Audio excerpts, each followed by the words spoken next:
હની ટ્રેપમાં ફસાવતી યુવતી રિસેપ્શનના આગલા દિવસે ટ્રેપ. અમદાવાદમાં લગ્ન બાદ કથામાં બેઠી હતી ને પોલીસે ઉઠાવી. વર્ષથી ફરાર હતી. રાજસ્થાન અને સુરતના વેપારીને ફસાવ્યા હતા.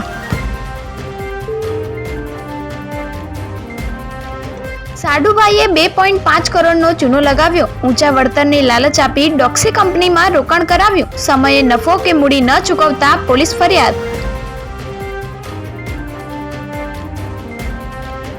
એસટી વિભાગને 5 દિવસમાં 7.5 કરોડની આવક. દિવાળીના તહેવારોમાં કુલ 3.68 લાખ મુસાફરોએ મુસાફરી કરી. 8,200 ટ્રીપનું સંચાલન કરાયું. બંધ ફ્લેટમાં ચોરી કરવા ઘૂસેલો ચોર લોક થયો. ફ્લેટમાં બૂમાબૂમ કરતા પોલીસે ઘટના સ્થળે પહોંચી રેસ્ક્યુ કર્યું. અશ્વિની કુમાર રોડ પરની ઘટના.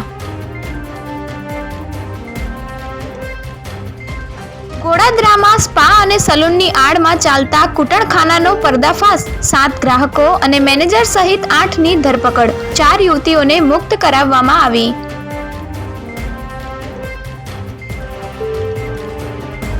ઈરાનમાં બંધક બનાવાયેલા 4 ગુજરાતી ભારત પહોંચ્યા. દિલ્હી એરપોર્ટથી માણસા આવશે. ઓસ્ટ્રેલિયા જતા ચારેયનું અપહરણ કરી નગ્ન કરી માર મારી 2 કરોડની ખંડણી માગી હતી.